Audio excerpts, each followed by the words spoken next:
Y en el programa del día de hoy, bueno, vamos a conversar sobre los nuevos uniformes de la selección de Venezuela de béisbol. También vamos a estar hablando de el ácido hialurónico, los penes, las olimpiadas y cómo esto puede ser dopaje o no es dopaje. Bueno, ya lo veremos. Y también vamos a estar hablando de el Super Bowl, Bad Bunny. ¿Qué impacto tuvo realmente Bad Bunny? Para finalmente estar discutiendo sobre el caso del Brujo Martínez y el Corinthians. Todo esto y mucho más en su programa El Precio del Deporte.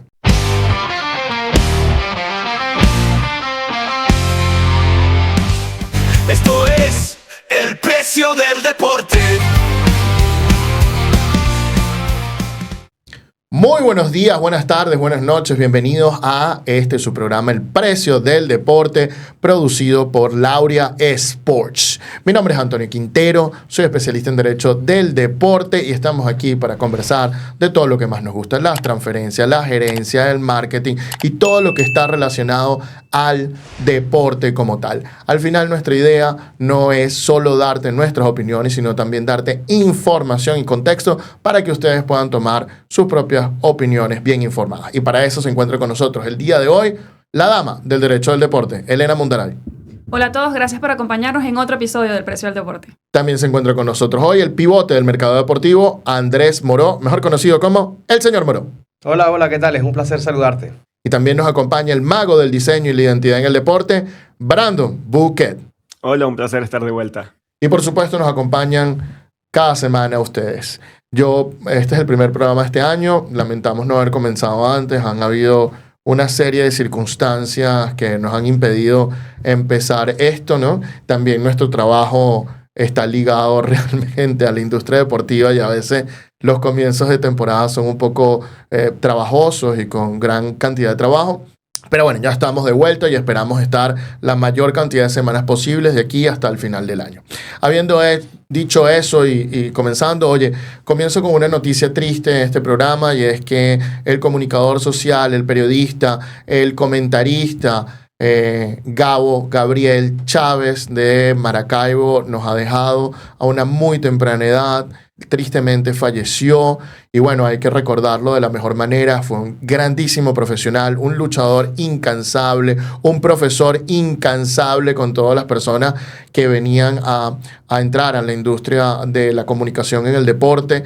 Él especialmente era un comunicador de béisbol proveniente del Zulia y se ha vuelto una de las figuras de los periodistas más importantes a nivel nacional y también una digna representación del Zulia. Dios lo tenga en su gloria y que en paz descanse. Un fuerte abrazo a su familia. Y con esto listo, Andrés, hay un patrocinio un poco peculiar en la liga chilena. Cuéntanos un poco de qué se trata esta noticia. Hay que revisar bien de dónde están recibiendo los fondos en el deporte mundial y esto se encendió las alarmas y en Chile fue un país donde llamó muchísimo la atención ya que una casa de apuestas ligada al régimen venezolano patrocina de forma principal o secundaria a 11 equipos de la liga de la primera división de Chile y esto encendió por supuesto la polémica en las redes sociales. Esto se ha hablado mucho porque se dice que está vinculado al régimen venezolano y además en su sitio web uno puede ver la Lotería de Aragua como uno de sus principales fundadores y el Instituto Nacional de Hipismo Venezolano. También llamó la atención de que a través de esta casa de apuestas llamada Royal Apuestas, pues se hacía propaganda a favor de Nicolás Maduro y de todo lo que viene con todo este tema de la política venezolana. Entonces les dejo más que todo una reflexión y es ¿a qué costo estamos recibiendo dinero en la industria deportiva? Y qué repercusiones puede traer esto en el futuro, porque se abre una puerta que después organizaciones no reglamentarias, vamos a decirlo así, pueden estar lavando dinero o haciendo de las suyas en el deporte mundial. Yo estoy 100% de acuerdo contigo, Andrés. Creo que uno siempre tiene que estar pendiente de dónde vienen los fondos para después no verse involucrado en situaciones bochornosas, ¿no? Igual que saber con quién se saca uno fotos y con quién no, para no verse en situaciones bochornosas después de que ciertas personas sean capturadas. Teniendo en cuenta eso, pasamos a temas un poco más felices, ¿no? Y es que el equipo de David Beckham ahora tiene un nuevo valor en el Inter de Miami. Brandon, cuéntanos de qué se trata esto, por favor. Claro que sí. ¿Sabían ustedes que el Inter de Miami es ahora la franquicia más valiosa de la MLS? Pues sí, solo 5 equipos superan los $1.000 millones en cuanto a valor de la franquicia. Y el Inter de Miami lo logró superar en el puesto número 1 gracias al efecto Messi. Según Sportico, el valor de mercado del Inter de Miami es de 1.45 billones, superando a equipos como Los Ángeles Fútbol Club, LA Galaxy, Atlanta United y New York City. Recordemos que también, además de los activos de los jugadores que tiene ex Barcelona, Jordi Alba, Sergio Busquets, Luis Suárez y sin dudas Messi, el Inter de Miami va a estrenar su propio estadio el 4 de abril, lo que hace que todos estos activos sumen un valor agregado a este equipo. Y bueno, estamos hablando de una nueva dinastía en la MLS. Ya tienen su primera estrella. Ahora son el equipo más valioso de los Estados Unidos. ¿Qué más depara para el Inter de Miami? Pues eso lo veremos en los próximos años. Interesante, antes de que llegara Messi, valían 585 millones. Luego de que llegó Messi, están en 1.45 millardos. Y se prevé que en 2026 suban 250 millones más, llegando prácticamente a 1.7 millardos o 1.7 mil millones de dólares. Es impresionante lo que ha hecho David Beckham, que consiguió comprar ese equipo solo con 20 millones, de acuerdo a una cláusula en su contrato cuando jugó para el LA Galaxy. Impresionante. Pero bueno, vamos a cerrar esta ronda de breves informando de que en diciembre, Elena, tuvimos una noticia importantísima para el dopaje que se va a hacer efectiva en 2027. Cuéntanos de qué se trata. Así es. El pasado 5 de diciembre, el Comité Ejecutivo de la Agencia Mundial Antidopaje aprobó la modificación del Código Mundial Antidopaje y además de 8 estándares internacionales. Estos estándares internacionales son normas que complementan las normas que están en el Código Mundial Antidopaje. Entrarán en vigor, como bien acaba de decir Antonio, en el año 2027, lo que da tiempo suficiente para que los signatarios del código puedan adecuarse a estas nuevas normas. No hemos visto a profundidad todavía todos los cambios, pero uno de los que puedo comentar brevemente aquí para dar un anticipo de lo que se viene es la simplificación de ciertas normas. Esto obviamente ayuda porque a veces las normas son un poco complicadas de entender y además la traducción también juega un poco allí en contra cuando se va a leer muy bien la norma. Así que aplaudo simplemente que esto esté pasando. Veremos más a profundidad más adelante cuáles son los cambios interesantes porque seguro tendremos que comentar más sobre esto. Bueno, nuevo régimen antidopaje. Hay que empezar todo el mundo a acoplarse, ¿eh? Federaciones internacionales, gobiernos nacionales, confederaciones, movimiento olímpico. Se pone divertida la cosa otra vez con el mundo del dopaje. Habiéndoles comentado eso, pasamos a los temas del día de hoy. El primer tema del día de hoy tiene que ver con los nuevos uniformes que va a utilizar Venezuela en el Clásico Mundial de Béisbol, que cambian el color tradicional de Venezuela. Cuéntanos un poco más, Brandon. Nike eliminó el color vino tinto de las camisetas de Venezuela para el Clásico Mundial de Béisbol. Pues es así, se publicaron las camisetas que va a utilizar la selección vino tinto, que ya no sería vino tinto, y da la sorpresa de que la camisa principal es de color azul, con tonos predominantes en blanco y en gris, y la camiseta alternativa también blanca con la letra en Venezuela, allí sí con vino tinto. Y se genera el debate de que si el color vino tinto es el color que más conecta con los venezolanos en cuanto a nivel deportivo se refiere, y es que esta es la 6ª edición del Clásico Mundial de Béisbol, y desde las últimas 2 ediciones ya se ha estado reemplazando el color vino tinto paulatinamente, y ahora tenemos el color azul. Ni siquiera tenemos el tricolor como pasó en la edición pasada, donde había un uniforme azul con tonos en amarillo y rojo. Ahora es netamente azul. Y la pregunta es, ¿esto es algo estratégico? ¿Es intencional? ¿Es una orden de más arriba en la dirigencia del país? Pues desde hace tiempo se ha estado debatiendo cuál es el color que debería usar Venezuela, y para entender un poco me voy a remontar hacia el pasado de por qué Venezuela ha vestido vino tinto a lo largo de su historia. Y hay que remontarnos hasta el 1938, cuando la selección de fútbol de Venezuela jugó unos Juegos Bolivarianos en Colombia y no tenía uniformes para disputar sus partidos, lo cual se solucionó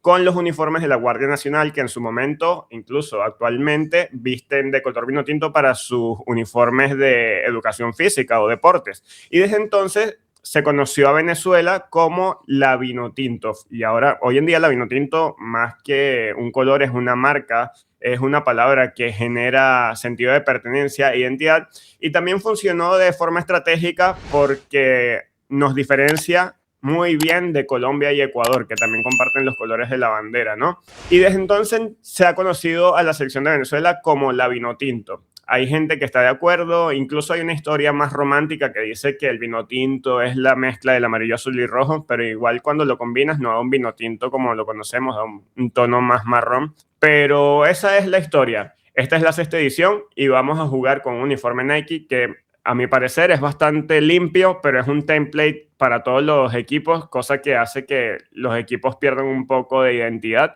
Pero las reacciones han sido divididas, ¿no? Hay gente que le gusta mucho el color vino tinto, hay gente que dice que es pavoso, que es de mala suerte, y hay gente que prefiere el tricolor. Pero lo que sí hemos visto es que las selecciones, tanto de béisbol como de baloncesto, últimamente han estado eliminando el color vino tinto de poco a poco, y va a llegar un momento en el que capaz, ¿por qué no? Podríamos ver que en la selección de fútbol, la vino tinto, también perdamos ese color.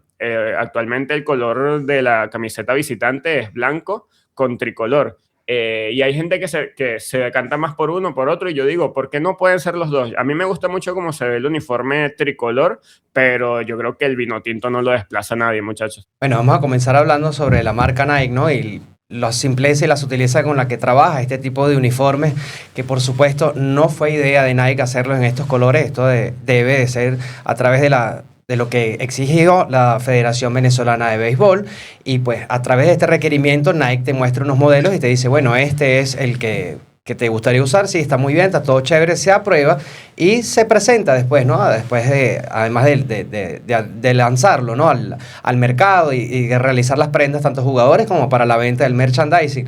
Ahora, ¿qué veo yo con este tema del vino tinto? Entiendo yo, primero, hay varios factores acá en Venezuela. Uno, sí, el factor gubernamental desde hace mucho tiempo, incluso con el fallecido presidente Chávez se hablaba mucho, él cuestionaba mucho esto ya en televisión, está en datos, lo pueden buscar en archivos históricos, que por qué Venezuela no utilizaba los colores amarillo, azul y rojo, tanto en la selección de fútbol como en otras disciplinas. Bueno, a partir de esos indicios que daba el presidente, pues empezaron a cambiar un poco más y con más aceleración estos colores en varios deportes. Y la otra que yo puedo entender, que puedo inferir, es que el equipo de béisbol está haciendo una especie de elemento diferenciador al utilizar otros colores para diferenciarse, para sacarse de la comparación con el equipo de fútbol, que bueno, lamentablemente el equipo de fútbol de Venezuela no ha tenido los mejores resultados deseados en su historia, ha sido como el equipo más humilde dentro de la zona Conmebol, y bueno, el béisbol, la historia en Venezuela es distinto, si bien no somos el país más ganador en el béisbol internacional,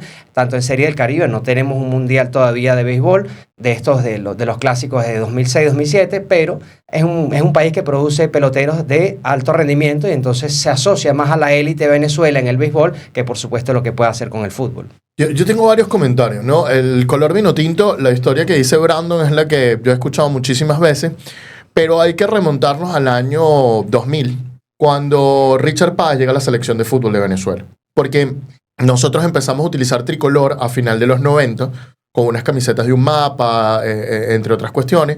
Y cuando llega Richard, todavía estamos usando ese tricolor, y Richard dice, pero esto rompe nuestra identidad.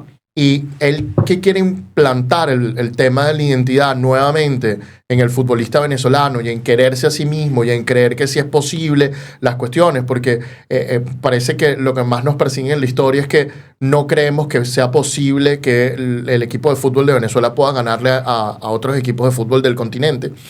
Entonces él trae el vino tinto otra vez. Lo trae de nuevo a la Selección Nacional de Fútbol y ahí empieza el furor porque Richard logra varias victorias al hilo, ¿no? Entonces luego logra un empate con Colombia, luego de ese empate con Colombia creo que no nos va bien y luego empiezan una racha de partidos, un 2-0 a Uruguay, un 2-0 a Perú, un 2-0 a Chile en Chile y termina con un 3-1 a Paraguay y bueno, imagínense, si el muchacho del pelo del Manchester hubiera estado en ese momento, casi también se lo hubiera tenido que cortar. Simplemente terminamos esa eliminatoria perdiendo con Brasil, ¿no? Y ese fue un momento importantísimo, porque de repente Venezuela empezó a encadenar esa seguidilla de partidos ganados y devolvió el alma al cuerpo a muchos venezolanos en el fútbol. y luego vino una gran publicidad con la empresa Polar, que agarró y empezó a publicitar mucho y a generar la marca, la Vinotinto, en todos lados. Y eso caló en la cultura venezolana desde ese momento. Caló muy fuertemente desde ese momento. ¿Qué pasaba en ese momento? El fútbol, Rafael Esquivel, más allá de todo su contexto y todas las cosas que se puedan hablar de él, enfrenta directamente al presidente Chávez como él era, ¿no? O sea, tratando de ser más inteligente aquí, más inteligente allá. Y ahí es cuando empieza a utilizarse a la selección de fútbol como un emblema que une al país frente a las cosas malas que empiezan a pasar. Y el gobierno lo toma como una ofensa, ¿no? Intentan cambiar a Rafael Esquivel, no se puede, con el fallecido Berardinelli en muchas historias, y el Vinotinto permanece por jugadas de Esquivel. Luego de eso, vemos que el régimen cambia sus colores de identificación del color rojo al color azul. Eso lo vemos en los últimos 8 años aproximadamente, en un momento en que se quiso quitar la memoria de Chávez del país, y entonces ellos mismos quisieron quitarla y trataron de hacerlo y cambiaron del color rojo al color azul. Entonces ahora suspicazmente las selecciones que tenían federaciones con larga data pegadas al gobierno tienen estos uniformes de este color. Entonces, no, para mí no es casual, Andrés. Después de dar toda esta explicación, para mí no es casual que esto sea este color. Porque es el mismo tono azul o un tono azul muy parecido al que usa el régimen actualmente en general y a esa vinculación. Simplemente que la Federación Venezolana de Fútbol, ahora con otro presidente que también está vinculado al régimen, no puede cambiar el color vino tinto porque el color vino tinto en el fútbol caló 100%. Pero vamos a regresar un poquito al béisbol, ¿no? Que es el tema que nos trae aquí ahora. Si se fijan, la mayoría de las camisetas ofrecidas por Nike a los diferentes participantes del clásico son azules, en diferentes tonos, pero en su mayoría es azul. No me molesta que sea azul, pero tampoco me hubiese molestado que hubiese sido de otro color vino tinto. Y aquí estamos hablando de sentido de pertenencia, de identidad, y sé que hay muchas críticas de muchos aficionados así a sus deportes, que no les gusta que otras selecciones, que la de béisbol, que la de baloncesto, estén vestidas de vino tinto. Y oye, no estoy de acuerdo con esas personas porque me parece que el color vino tinto nos representa muy bien. Y no se trata que sea el color de un deporte, sino que sea el color de un país. Y si eso nos identifica, si eso nos da un sentido de pertenencia, si eso nos ayuda, yo creo que debemos aprovechar esos puntos positivos que nos deja, así sea la identificación de un color. Recuerdo además, también para hacerle aquí un recuerdo a las camisetas del Magallanes, por ejemplo, también tuvieron una camiseta vino tinto y fue bastante llamativa, bastante atractiva. La gente está entusiasmada. Oye, qué diferente que un equipo de una ciudad, de un estado, tenga una camiseta vino tinto que sea, bueno, a lo mejor en ese momento se les ocurrió para hacerle, no sé, un homenaje o algo a la vino tinto como tal, las selecciones de varios deportes. Me pareció bastante interesante esa estrategia. Pero lo que voy es que un color nos identifica también como país. Si nos da ese sentido de pertenencia, esa identidad, yo creo que debería usarse. El azul está bien, sí, está bien las camisas que están ofreciendo Nike, me parecen bastante llamativas, atractivas, pero si vamos a esta discusión de identidad de colores, me parece que el vino tinto nos representa totalmente. Coincido contigo, Elena. Además que si tú le quitas la letra Venezuela y le pones Italia, Nicaragua, Honduras, El Salvador, Cuba, básicamente podría ser la camiseta de cualquier selección. La única forma en que yo sentiría que se distingue a simple vista es que sea vino tinto. Pasa con los Países Bajos, uno lo reconoce como anaranjado, a pesar de que su bandera no tiene esos colores, ¿no? Pero ellos lo mantienen firme. De hecho, pasaba mucho con la vino tinto, que en algún momento mucha gente empezó a decir, no, que la remolacha mecánica, y no, eso no cala con nosotros somos la vino tinto. Y como lo dijo Antonio, en el fútbol ha sido una marca tan fuerte, con tanta presencia, que uno incluso el que está afuera o cuando es un venezolano en el exterior, el color vino tinto para esa persona representa una identidad. Y yo creo que eliminarlo de los uniformes de las distintas disciplinas, capaz puede llegar a ser un error. Yo me mantengo en la postura de que, claro, puede haber un uniforme tricolor, porque también son los colores de nuestra bandera, pero ¿por qué no tener un uniforme vino tinto y un uniforme tricolor como secundario, como se hizo en la edición pasada? La edición pasada era tricolor y también tenía uno vino tinto con amarillo, que no era tan vistoso, pero al menos mantenía el vino tinto. Así que yo creo que este uniforme, a pesar de que es muy sobrio, muy limpio, como todo lo que hace Nike, carece de identidad y yo creo que no va a gustar mucho por eso, pero bueno, hay que ver los comentarios de la gente. La gente igual siempre se aboca de lleno con la selección de Venezuela por toda la ilusión que genera tener un equipo potencia en una disciplina. Ojalá que este sea el año del primer campeonato mundial de béisbol. Y se han generado muchos comentarios en redes sociales. De hecho, la marca anterior hizo una publicación medio picante allí, ¿no? De el uniforme que realmente conecta con los venezolanos y haciendo una comparativa de los colores, del diseño, de que es industria venezolana. Y bueno, seguramente va a dar mucho que hablar y nada, esperemos que sea el uniforme azul y blanco el que nos dé el primer mundial de béisbol. Yo quiero cerrar esto que estamos hablando hoy, porque todos han dicho una palabra que tenemos en común y es identidad. Entonces yo le pregunto a ustedes que están del otro lado de la pantalla, ¿cómo creamos o cómo fortalecemos la identidad si a cada rato cambiamos los colores? Si cada 4 años vamos a tener un uniforme, el otro mundial naranja, el otro mundial negro, ¿cuál es uno de los elementos de identidad más visibles en el deporte? El color de tu camiseta, porque te representa. Italia no tiene color azul en su bandera y todo el mundo la conoce como la azzurra. Tienen 4 mundiales y tienen un sentimiento de pertenencia a los italianos tan grande que no se lo pueden imaginar. Entonces, creo que el deporte y el deporte venezolano se puede calar con el color vino tinto para todas sus disciplinas. Esto es una mera opinión, pero creo que deberíamos empezar a buscar ya una buena identidad que lleve a lo largo del tiempo y que nos haga sentir orgullosos de nuestros deportistas y de todos los eventos a los que vayamos nosotros como venezolanos. Sí, la identidad es muy importante, especialmente en momentos como este, de transición, porque nos recuerda que directamente nos hace venezolanos. ¿Cuáles son los símbolos que nos unen? El color vino tinto es uno de esos símbolos que nos unen. No es el único, no va a ser el único tampoco en deporte, pero es uno muy importante y que ha calado en la población. Quería hacer un comentario de lo de Zucca, Brandon, porque lo de Zucca, en otro momento, si no hubieran cambiado las leyes en Venezuela de costo y precio justo y ese tipo de cosas, y nos hubiéramos mantenido con las leyes pro competencia, en Venezuela no estaría permitido lo que hizo de Zucca, porque estaba prohibido la publicidad comparativa, cosa que se terminó con esas otras leyes. Eso de que sacó ese post comentando directamente y diciendo la verdadera, miren la original y no sé qué, o no es de Zucca, qué sé yo. Bueno, hermano, también es Nike. Hay que tener cuidado con lo que te estás metiendo, pero independientemente de eso, en otro momento no hubiera sido permitido, como si lo es en Estados Unidos, que ves esas comparaciones directas entre Pepsi y Coca-Cola que son terribles y tremendamente fuertes, ¿no?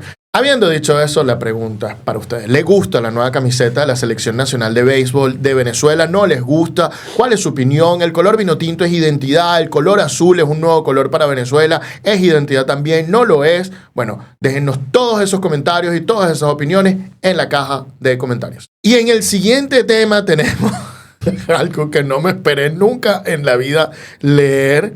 Agrandamientos de miembros masculinos para poder ganar centímetros de vuelo en los Juegos Olímpicos. ¿What? Elena, cuéntanos más. Qué raro comenzar esta sección hablando sobre el ácido hialurónico cuando somos un podcast de deporte. Pero bueno, esto nos lleva a este tema justamente, a hablar de este tipo de cuestiones.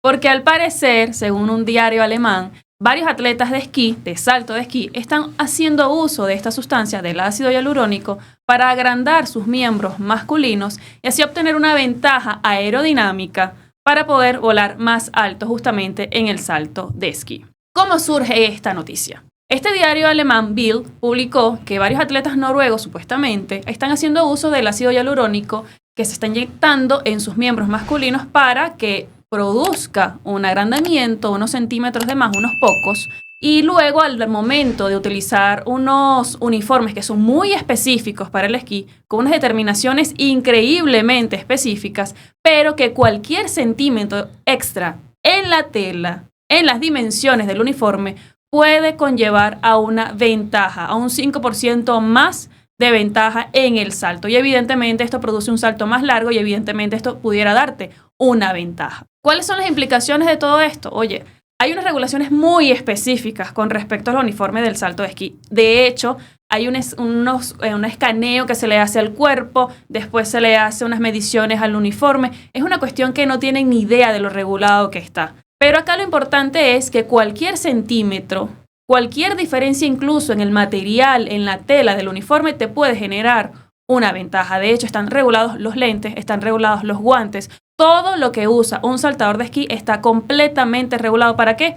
Para que se juegue, se participe en los juegos de la manera más equitativa posible, de la manera más igualitaria posible, y por eso tantas regulaciones, para que no haya una ventaja con respecto a la aerodinámica, que justamente es lo que quieren aparentemente obtener con estas inyecciones de ácido hialurónico. Se le ha preguntado a miembros de la federación y dice que sí, que cualquier cambio, cualquier centímetro extra en el uniforme puede generar un 5% de ventaja, pero también por otra parte tenemos que se le ha preguntado a expertos, a cirujanos plásticos específicamente, porque esto es una sustancia que se usa más que todo en estética, y dicen que, bueno, que las cantidades tendrían que ser muy grandes para proporcionar un agrandamiento del miembro, pero además también tiene cuestiones negativas. Evidentemente mezcladas a la salud, que haya después incluso fallas en la disfunción. Entonces hay un revuelo bastante grande con respecto a esto, pero a mí lo que me impresiona, y también quiero preguntarles a ustedes, ¿hasta dónde llegan los deportistas o hasta dónde se puede llegar una persona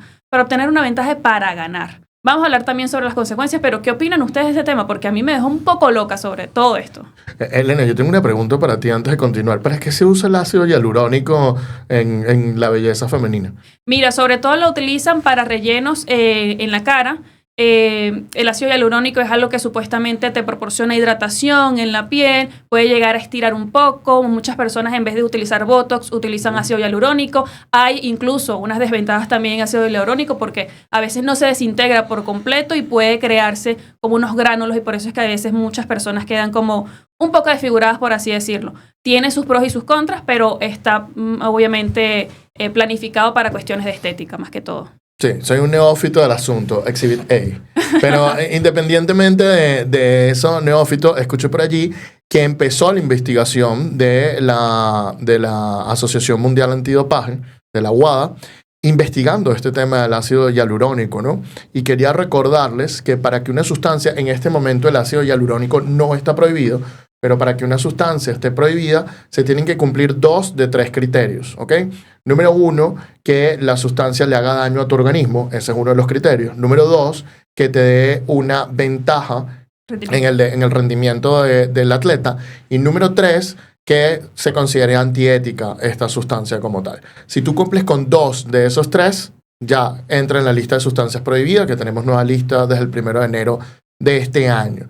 Entonces, bueno, es interesante que están haciendo la investigación porque quisiera ver cómo vas a prohibir el ácido hialurónico. Entonces tendrías que prohibirlo en cuestión con este deporte, cosa que hacía antes la Agencia Mundial Antidopaje, pero las prohibiciones específicas por deporte desaparecieron. Quiero ver cuál sería la solución, porque además tenemos nuevo código y esta investigación pudiera llevarnos a que en 2027 o 2028 esta sustancia ya no estuviera allí. Ganar como sea, sonríe Carlos Salvador Vilardo, el exentrenador argentino que ganó la Copa del Mundo en 1986, y esto es lo primero que se me vino a la mente, ¿no? Ganar como sea. Ahora yo les quiero preguntar a ustedes, que yo soy un desconocedor en la materia legal, ¿qué pasa si la WADA sigue con estas investigaciones? Se demuestra que el equipo de Noruega hizo esto. ¿Esto tiene alguna especie de retroactivo o simplemente es a partir de cuando se promulga la nueva ley, etcétera, y empieza de ahí en adelante a funcionar este tipo de dopaje? Fíjate, aquí hay que hablar de varios temas, porque como comentó Antonio, el ácido hialurónico no está dentro de la lista de sustancias prohibidas. Es decir, en este momento no está prohibido, está permitido. Ahora bien, cuando tengamos que sancionar a una persona por este hecho, evidentemente las normas tienen que estar escritas para eso. En este momento, ninguna persona puede ser suspendida, sancionada por el uso de ácido hialurónico porque no está prohibido. Ahora bien, desde la Agencia Mundial Antidopaje, el director general ha dicho que si bien no han tenido todavía todo, o por lo menos las últimas declaraciones que han sido públicas, si bien no han tenido toda la información, iban a investigar, pero hacía una un recalco bastante importante de que la Agencia Mundial Antidopaje solamente puede encargarse de casos de dopaje. Y bien lo dijo él, hacer uso de ácido hialurónico por los momentos no es dopaje. ¿Pudiera cambiar el contexto y pudieran cambiarse las normas para aprovechar estas situaciones y regularlas? Sí, sin duda. Había muchas sustancias que hasta el año pasado no estaban incluidas dentro de la lista de sustancias prohibidas y se han ido involucrando más, evidentemente, dado el contexto, el uso que se le ha dado y las investigaciones que también se hacen por miembros científicos de la Agencia Mundial Antidopaje con respecto a las nuevas sustancias que surgen y cuál es la implicación que tienen en el deporte. Pero por los momentos, ahora no se puede sancionar a nadie por el uso de ácido hialurónico. ¿Qué sí puede pasar? Que si hay una ventaja en tu uniforme, puede ser descalificado de acuerdo a las normas de la Federación Internacional de Esquí, porque si tienes alguna ventaja en tu uniforme, si tienes alguna diferencia en las mediciones, ahí sí pudiera haber una descalificación de resultados o de competiciones. ¿Por qué? Porque digo, las regulaciones de los uniformes son completamente estrictas. No tienen ni idea de toda la cantidad de normas, de artículos, incluso de cómo se tiene que medir a un atleta para poder hacerle el uniforme. Incluso tienen las regulaciones de ropa interior. De verdad que es una locura y evidentemente se entiende porque cualquier diferencia en la tela, en el tamaño, incluso los dobladillos de los uniformes están completamente regulados. Cuánto tienen que ser los centímetros, cuántos los milímetros, el diámetro, la longitud, todo, absolutamente todo. Los cascos, las muñequeras, incluso unos protectores para la espalda. Hay una regulación bastante específica. Si se altera esto por parte de un atleta, evidentemente va a tener consecuencias como descalificaciones, que creo que en Beijing del 2022 hubo uno descalificado justamente por el uso del uniforme que tenían. A mí todo esto lo que me hace pensar es la importancia de la Agencia Mundial Antidopaje, ¿no? Porque el atleta que es ambicioso y en su afán de lograr la victoria va a hacer todo lo que esté en su alcance para ganar, ¿no? Entonces allí la importancia de regular y prohibir ciertas sustancias que te hagan mejorar el rendimiento conforme a otros jugadores que no, porque esto está para los juegos mejorados, básicamente, porque están en el afán de la búsqueda del superhombre, ¿no? O la supermujer. Y yo creo que llega un punto donde esto que mencionó Antonio, ¿no? De los requisitos para que una sustancia pase a ser prohibida, a mí me parece que esto entra perfectamente, porque me parece que no es muy ético o moral, ¿no? Sí, porque estás haciendo uso de una sustancia para mejorar tu rendimiento respecto a otras personas, valiéndote de un vacío legal para poder agrandar tu uniforme y poder sobrevolar más en el aire, ¿no? A mí eso me parece un poco moral. Y lo otro es que al inyectarte, evidentemente está comprobado que mejora tu rendimiento porque te mantienes más sobre el aire al poder expandir tu uniforme, aumentar la talla del uniforme. Así que yo creo que entra perfectamente en los 2 de 3 requisitos. Así que nada, lo que tengo para decir es que allí es cuando ves la importancia de que haya un ente que regule y diga, mira, no puedes usar esto, no puedes emplear esto, porque en lo que no esté, van a aprovechar para utilizarlo, ¿no? Y va a llegar un punto en el que los Juegos Olímpicos van a pasar a ser los Juegos mejorados. La importancia que haya una Agencia Mundial Antidopaje, la importancia que haya científicos en el deporte y la importancia también que haya abogados en el deporte que puedan determinar cuáles pueden ser las consecuencias de estos avances, por así decirlo, avances en la trampa, avances en el rendimiento, porque por una parte se hace la trampa y por otra parte ya se está regulando, evidentemente, para evitar este tipo de cuestiones, ¿no? Así que es importante contar con la gente especializada, con una agencia como esta, con un código, con normas, con personal que puedan tomar las riendas de esta situación para regularla y hacer del deporte lo que todos queremos, que sea igual y que sea un juego limpio. Claro que sí, la pregunta ahora es para ustedes. ¿Qué les parece esta situación? ¿Les parece que los atletas están yendo muy, muy lejos? ¿Les parece que no es nada nuevo, que es algo que ha ocurrido, cuestiones que han ocurrido antes y que siempre será así? Sale la regla, sale la trampa. ¿Les parece que es justo? ¿Les parece que no? Bueno, déjenos sus opiniones en la caja de comentarios. Y en nuestro siguiente tema, un VIP. Saluden a Titi. ¿Qué sucedió con la presentación de Bad Bunny en el Super Bowl? Cuéntanos más, Andrés, por favor.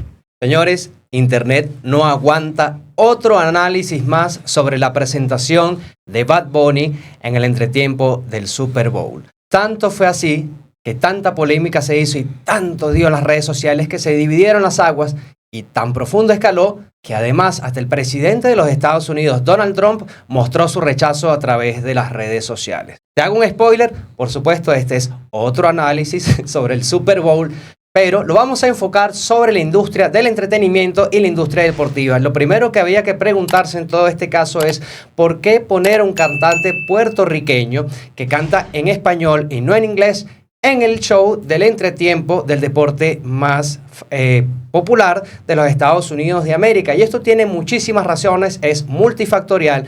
Pero primero vamos a comenzar con la National Football League, y es que ellos, el show del entretiempo, no lo ponen por la popularidad solamente en el año, cosa que tenía ya Bad Bunny siendo el artista más popular del mundo, al menos en Spotify, sino que también lo analizan por el alcance demográfico. O sea, el género pasa a un segundo plano y el primero es el alcance demográfico que pueda tener esta persona. El segundo elemento que tenemos en común es la internacionalización de la National Football League. La NFL está buscando que su deporte sea global, internacional. En los últimos años han sido la mayor cantidad de partidos en el exterior. Tienen México, Brasil, en España el año pasado, Inglaterra, Alemania. Están cada vez exportando más su marca para, por supuesto, sumar más audiencia, sumar más dinero, que esto engrose, por supuesto, las arcas de todo el mundo, porque los Estados Unidos todo lo piensan con el signo monetario por delante, cosa que está muy buena en muchos ámbitos de la industria, ¿no?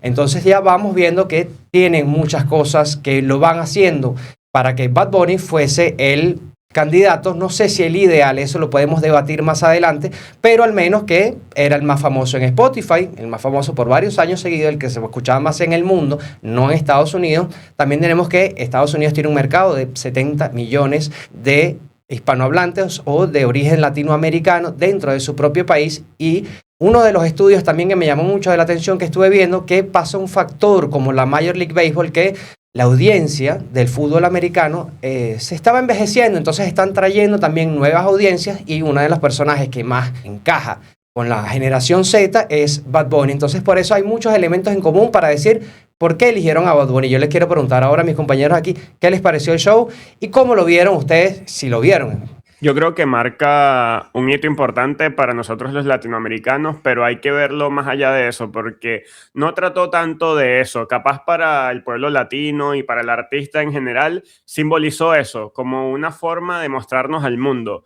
Pero esto es el precio del deporte, como siempre se dice, y es una estrategia de la NFL para llegar a un mercado que no está siendo atendido. Entonces, de poco a poco, la NFL está llevando partidos a Europa, partidos a Brasil, partidos a México.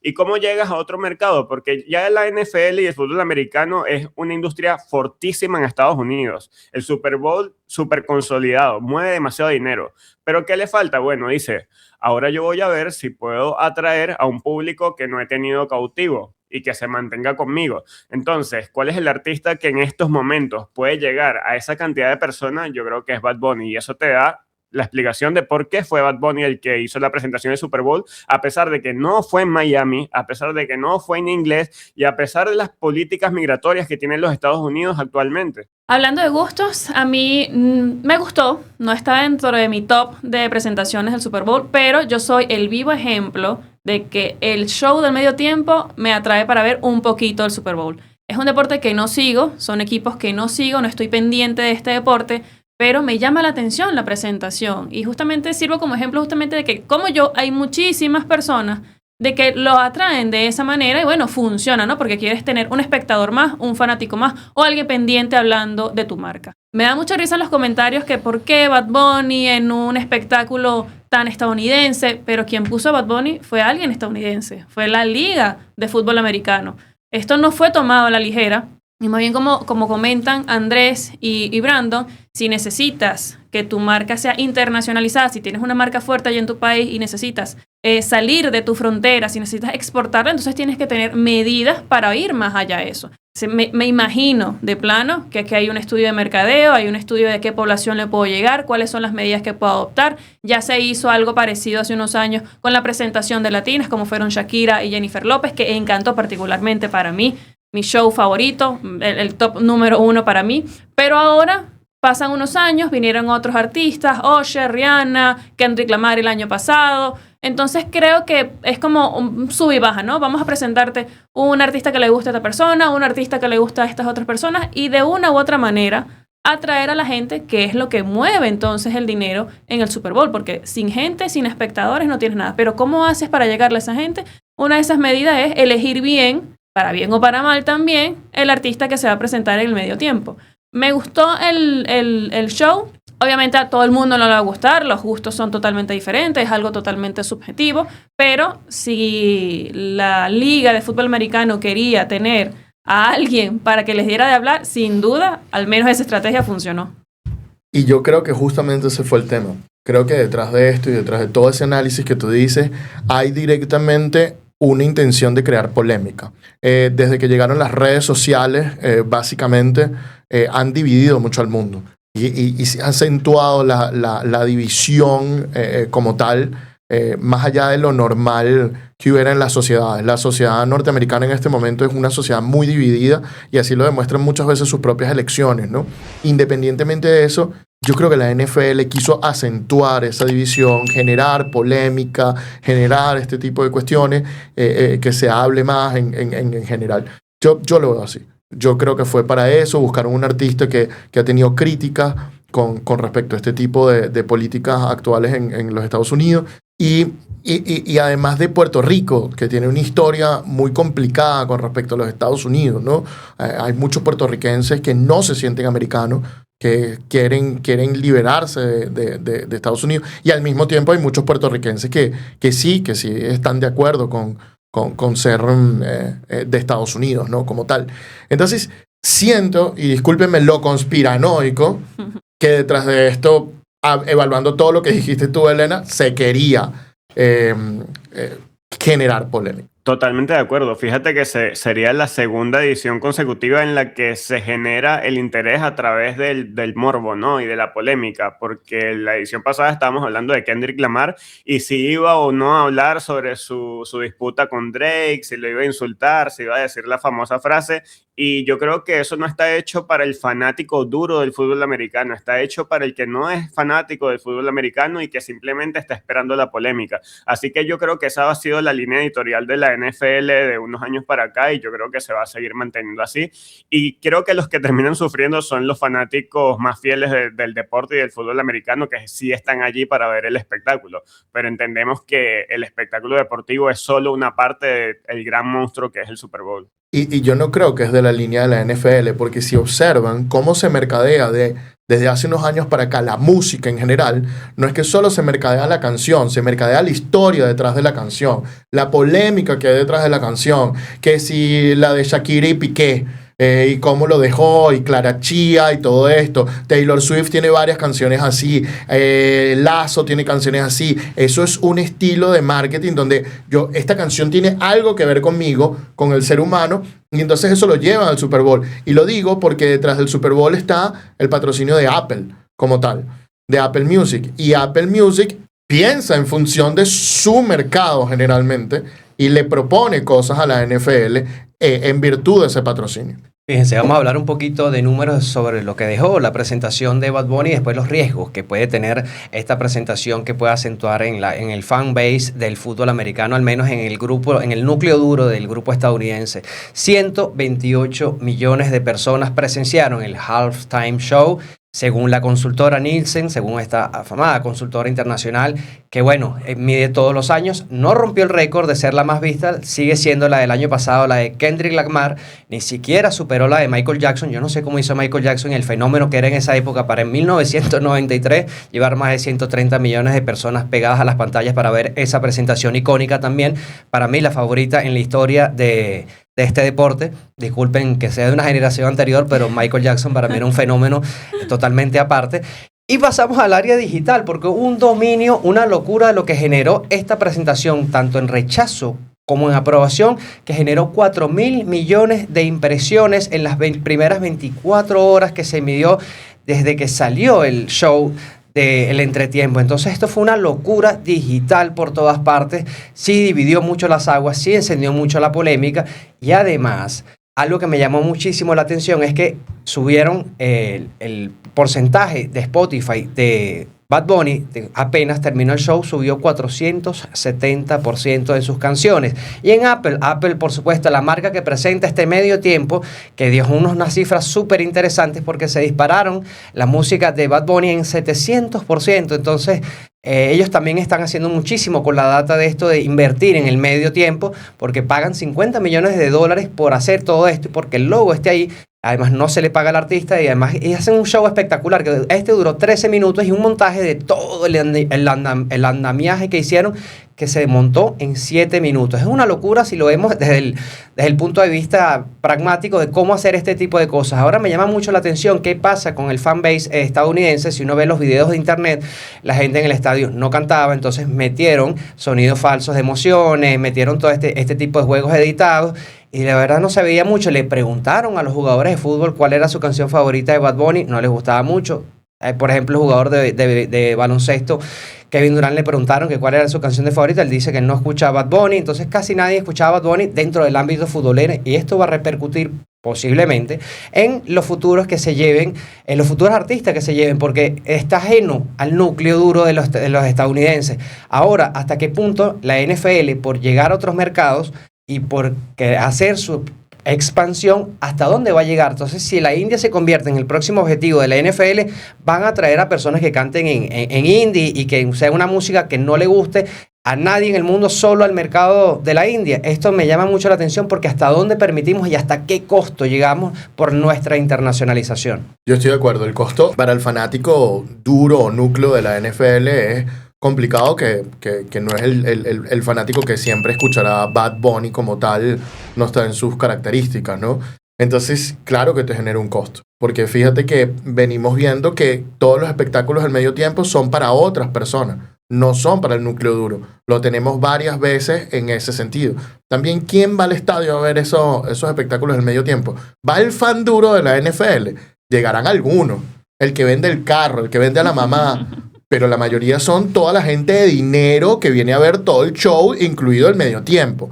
Entonces, yo no creo que en la asistencia eso va a cambiar. La pregunta no es la asistencia. La pregunta es, ¿qué va a hacer el fanático duro? Porque además está viendo su espectáculo, está viendo su final. ¿Qué es lo peor que puede pasar? Que apague el show del medio tiempo y se vaya a verlo. Y lo vea, y lo venga y lo vea alguien de la familia que no le gusta la NFL, pero sí ve el show del medio tiempo. Ellos también miden este tipo de cuestiones, ¿no? Y ven, bueno, el televisor no se va a apagar. El streaming no se va a cortar. Simplemente va a cambiar de miembro de la familia el que lo va a ver, ¿no? El otro se va y se va a atender las hamburguesas, los perros calientes, la comida, etcétera, etcétera, mientras ven esto. Igual que los comerciales, que son otra parte del espectáculo del Super Bowl. Pero bueno, yo lo veo de esta manera. No quiero entrar en si me gusta o no me gusta Bad Bunny, porque solo me gustan pocas canciones de ellos. Pero bueno, es lo que es. Yo quiero cerrar esto hablando sobre lo del Turning Point USA, que crearon como un evento paralelo donde fue Kid Rock, el estadounidense, muy estadounidense, por cierto, su imagen, toda su música, de verdad, parece bastante cultural con respecto al fútbol americano. Dividió las aguas también porque llevó más de 6 millones de espectadores en el live, 21 millones de espectadores en total. Entonces, ahí empiezas a analizar la marca y tú dices, oye, yo estoy invirtiendo muchísimo, hasta 7 millones, 8 millones por el comercial del entretiempo, pero la gente también se me está migrando para allá. Estás dividiendo en lugar de sumar. Entonces, es un elemento que hay que tomar en consideración cuando empieces a invertir, porque te puede redireccionar el asunto. Hay un trasfondo político, hay un trasfondo polémico, que la polémica vende, pero ¿hasta qué costo también? Entonces, hay muchas cosas por aprender, muchas cosas por analizar y muchas cosas para pensar en el futuro sobre lo que nos dejó esta presentación actual. Bueno, ¿y qué les pareció a ustedes? ¿Les gustó? ¿No les gustó? Parecen que hay polémica, parece que esa es la línea editorial. ¿Vieron la otra presentación, la de Kid Rock? ¿Cuáles son los comentarios que nos pueden dar al respecto? Bueno, déjenlos aquí abajo en la caja de comentarios. Con esto listo, pasamos al siguiente tema del día de hoy, que tiene que ver con el Brujo Martínez, el jugador de la Selección Nacional de Venezuela, que ha regresado a Corinthians recientemente, luego de un periodo de ausencia un poco extraño, donde dijo que estaba sacando su pasaporte, e inmediatamente informaron que el jugador estaba lesionado de una ruptura del ligamento cruzado, ¿no? Y entonces básicamente esto nos ha llevado a preguntarnos si el Corinthians realmente puede despedir a este jugador en virtud de la ruptura del ligamento cruzado como tal. Voy a ser bastante breve en la explicación de este tema, lo más que yo pueda. Es muy sencillo. La regla que vamos a discutir aquí es el artículo del 14 en adelante de los reglamentos sobre el estatuto y transferencia de la FIFA, y que básicamente te dice que cuando hay una causa justa se puede terminar un contrato. ¿Qué es una causa justa? Dios mío. Ese es el trabajo más complicado de un abogado. Tengo aproximadamente 17 años estudiando esto, 18 años. Y la verdad es que la respuesta de qué es una causa justa es muy difícil. Es muy difícil. Porque depende de cada historia. En cada historia tenemos una distinta. Pero podemos tener un elemento para definir causa justa diciendo que es una situación que no permite que el contrato siga manteniéndose para las dos partes. Es decir, algo que hace imposible que ya yo pueda seguir con el club o que el club pueda seguir conmigo. Por ejemplo, un insulto muy grave, una injuria muy grave, que no me paguen dinero, que no me registren y no pueda jugar. Ese tipo de cosas ya han sido consideradas causa justa. Pero este tema tiene puntos muy, muy interesantes que hay que debatir. Y aquí quiero rápidamente señalar lo que han dicho varios de los seguidores del Corinthians que han sacado videos del Brujo aquí en Venezuela participando en un juego de las estrellas en Zulia, que tuvo también a otros jugadores de la selección de Venezuela, y luego sacaron que estaba entrenando, que tenía indumentaria de Rayo Zuliano, y además que estuvo haciendo unos entrenamientos en Venezuela, ¿no?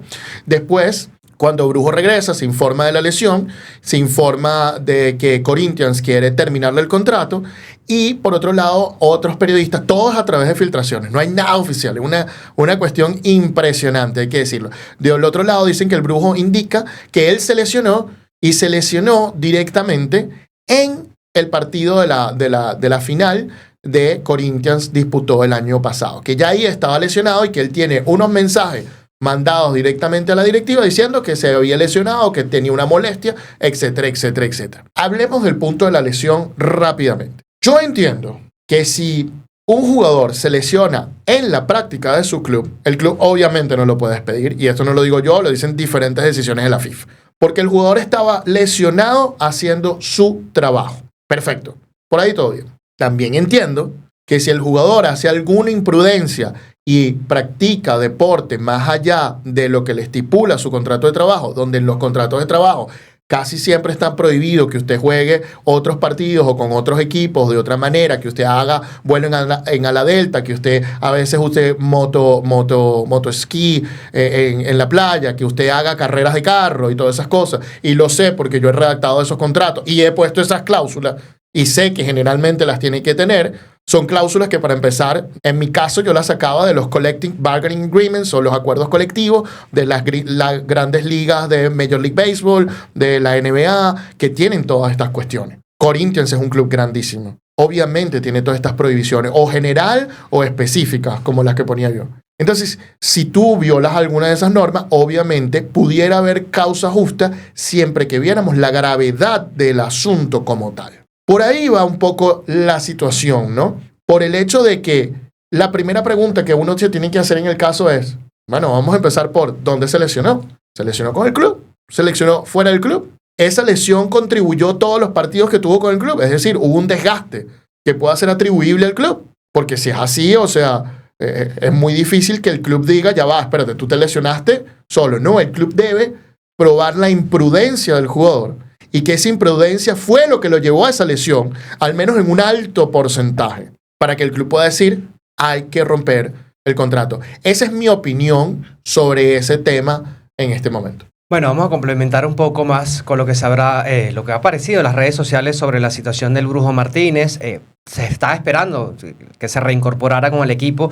El jugador, según lo que se ha podido hablar, o sea, lo que han podido hablar diferentes periodistas, es que había presentado problemas para la emisión del pasaporte y por eso no había regresado a Brasil. Ahora regresa con un problema que le descubren una lesión, o llega y él mismo afirma, mira, estoy lesionado, tengo este problema, se va a perder toda la temporada por una lesión de ligamento, una lesión sumamente dolorosa y lamentable para los deportistas y para los futbolistas. Bueno, esto es un tema muchísimo mayor, pero yo les quisiera preguntar ahora si recuerdan algunos casos icónicos sobre que se haya demostrado o que no se haya podido demostrar el despido de causa injusta en la historia del fútbol, puede ser nacional, internacional, pero algo que podamos debatir, decir, mira, esto se acerca más a este punto, o simplemente pues cómo creen que va a pasar o puede especularse sobre lo que pueda pasar en el futuro de tanto el Brujo como de Corinthians. Sí, no conozco ningún caso de esos, Andrés. Sí conocemos que está la LOPSIMAT en Venezuela, que analiza todas estas cuestiones de accidentes laborales, y una de las cosas que por lo menos en Venezuela se analiza es si el accidente ocurre fuera del trabajo, cuánto de eso contribuyó el empleo como tal. Por ejemplo, una de las cosas que se analizan es cuando a los trabajadores se les dan sillas para sentarse, como esta, que les van causando un daño en la espalda, y entonces se retiran de su trabajo y 3 o 4 años después dicen, ya va, espérate, yo pasaba 12 horas sentado en esa silla diaria y mira el daño que me hizo. En el fútbol no hemos visto nada de eso por ahora. Ha sido el tema de las lesiones ha sido un tema complicado. Más bien lo que hemos visto es, o la jurisprudencia que hay es, si te lesionas con el club no te pueden despedir. Y eso también está en las leyes de trabajo brasileñas, las leyes del deporte brasileño. Si tú te lesionas con respecto a tu trabajo, no te pueden despedir. ¿Se lesionó el Brujo con respecto a su trabajo? ¿Sí o no? ¿Se lesionó entrenando en Zulia directamente con respecto a los entrenamientos que le mandaron? ¿O se lesionó en la Copa como han rumoreado periodistas? ¿O dónde se lesionó? ¿Y cuánto de esa lesión tiene que ver con el club? Ese es el tema. La situación con el Brujo Martínez no pinta bien, porque sea cual sea el caso, una situación es incluso peor que la otra. Porque supongamos que, como dice el jugador, se lesionó jugando con el equipo en la Copa de Brasil. No es irresponsable ponerse a jugar una caimanera en tus vacaciones sabiendo que tienes una lesión, que tu cuerpo es tu herramienta de trabajo, que tienes un compromiso con una institución. A mí me parece que ese escenario de ser así, haberse lesionado con el equipo y jugando partidos cuando estás lesionado, me parece que es terrible para un jugador de primer nivel y de selección. Segundo, si no te lesionaste jugando con Corinthians y te lesionas fuera de compromisos laborales, me parece terrible también a esa altura. Entonces yo creo que en ninguna situación el Brujo Martínez se salva de que sea una lesión fuera del lugar o que sea justificable. Porque lo que hemos visto del jugador, además que tiene antecedentes, ¿no? Que viene como de más a menos. A mí no me gusta hablar mal de jugadores ni de profesionales, pero yo creo que la conducta del Brujo Martínez desde las eliminatorias ha dado mucho de qué hablar y ha dejado mucho que desear. Entonces, además con lo que ya es reiterativo, ¿no? Creo que es como la segunda vez que el Brujo Martínez se ausenta de las actividades, llega tarde a los entrenamientos y dice que es por tema de trámites migratorios, de pasaporte, pero uno que conoce un poco la realidad del tema de los documentos en Venezuela, que no es sencillo, hay que admitir, igual los tiempos como que no dan mucho, entonces empieza a ser sospechoso. Entonces el jugador empieza a carecer de credibilidad. Y yo creo que la situación en la que se encuentra el Brujo Martínez hoy en día no es favorable, porque incluso los que más hablan son los fanáticos en Brasil, que lo tenían con alta estima, lo tenían como un referente, pero son ellos ahora mismo los que lo tildan de irresponsable. Así que yo creo que sea cual sea la situación, el Brujo Martínez está muy mal parado, sea cual sea la forma en que se lesionó. Y no solamente depende de que si haya habido o no una causa justificada, sino también el procedimiento que se haya llevado a cabo para llegar a esta conclusión, para terminar un contrato, porque ese es el extremo. Terminar el contrato es la última instancia que me queda, porque ya de verdad no hay de manera razonable y de buena fe para darle continuidad a la relación. Por parte del club, si se comunicaron con el Brujo Martínez, mira, no has llegado al entrenamiento, no te has reportado, ¿qué ha pasado? No estás cumpliendo tu contrato, estamos viendo en las redes sociales esto. Tuvieron que haber pasado o tendrían que estar pasando muchas actuaciones de parte y parte, ¿no? De parte del club, reclamándole al Brujo y el Brujo en todo momento excusándose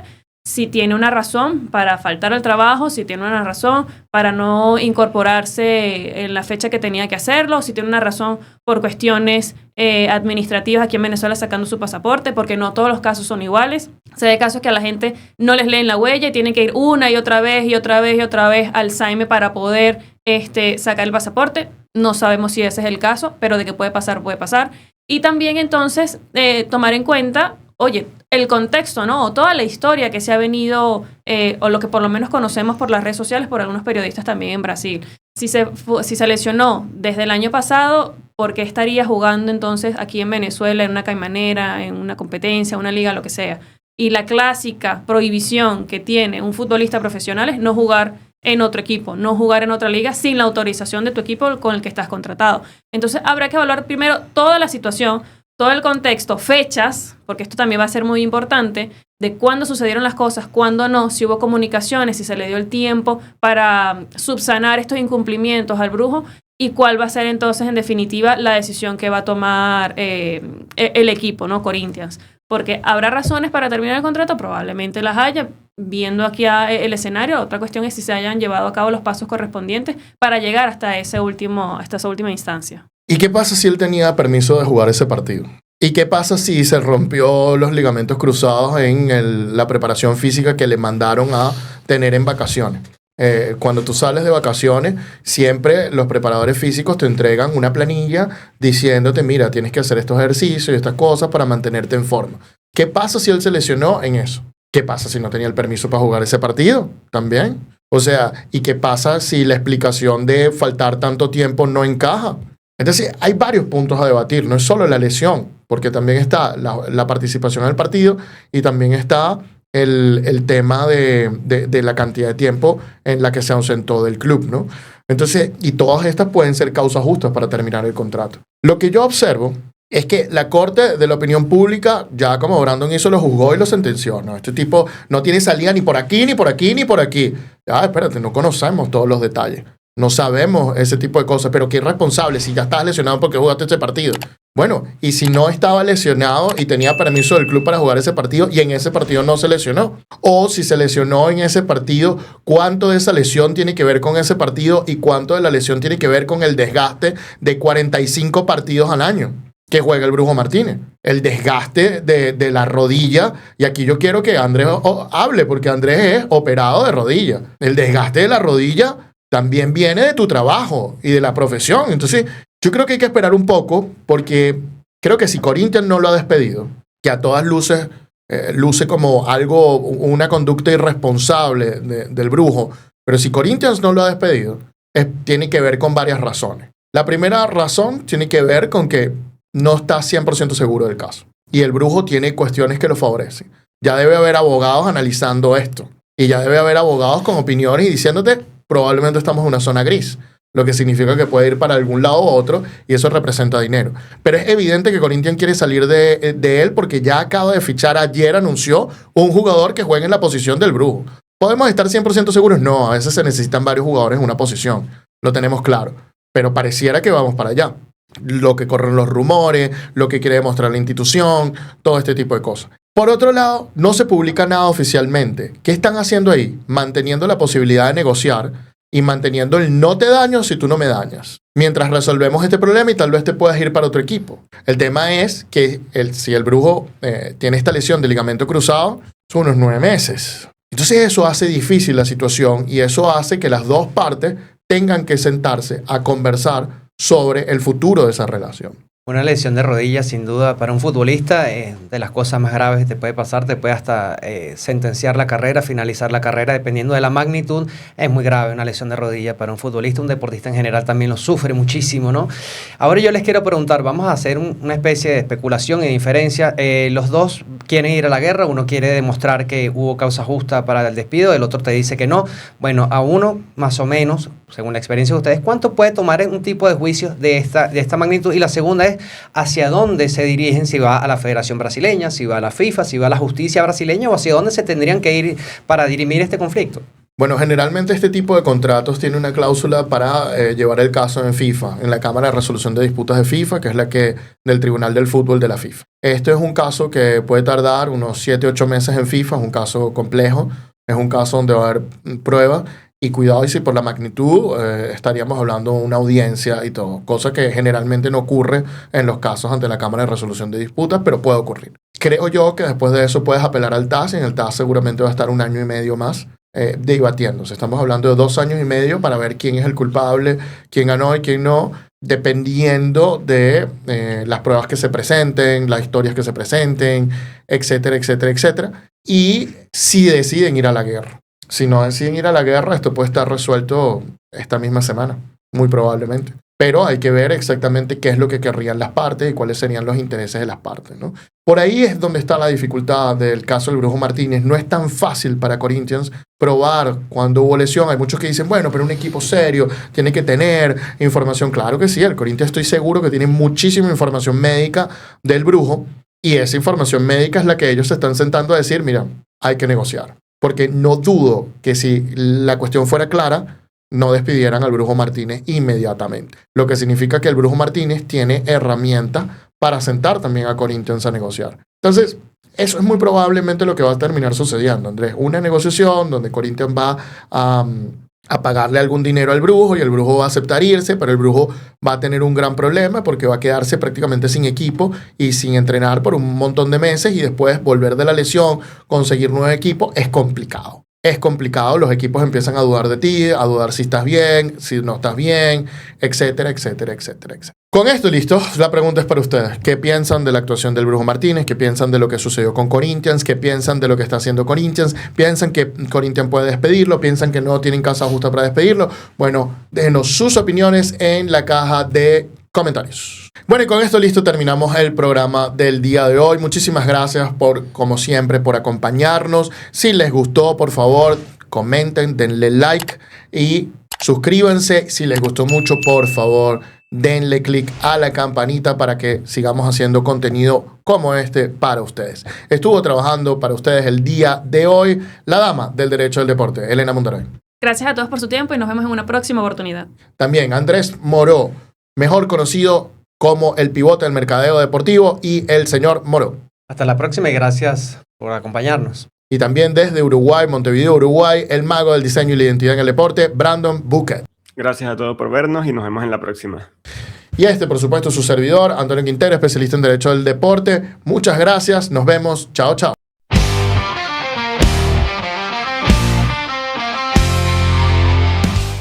Esto es el precio de